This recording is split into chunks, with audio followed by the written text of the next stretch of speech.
Okay, let's go ahead and jump into the modes of operation. So the first mode is the DRO mode, the digital readout mode. This is where I go when it's a manual operation or a manual mode. I go here when I'm setting the machine up so I can jog or rapid the machine in this mode, and you basically can see where you can move the axis. It displays the axis. I can actually zero out the axis as well. I like to do that. We also have the spindle and the feed rate overrides, and this is where I can also go in and give it an RPM right here. So I can give it commands in a manual mode.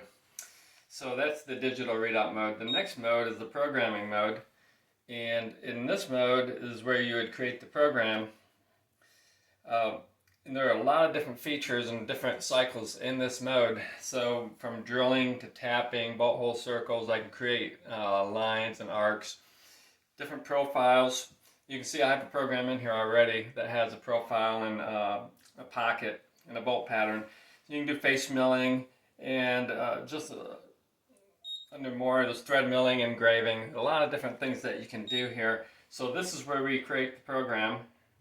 Once we've created the program, I can go to the edit mode, and this is where I can erase this program. I can also I have a clipboard where I can copy and paste and do a few other things. In the setup mode, we can go to our toolpath and verify the toolpath once we've created the tooling for the program. So this is the setup. I go here quite often just to verify my part just before I operate or run the part. The run mode is where we would actually go to run the machine to make the part. The start button is where I start at the beginning of the program, and if I want to start in the middle of the program, there's a start on event such and such.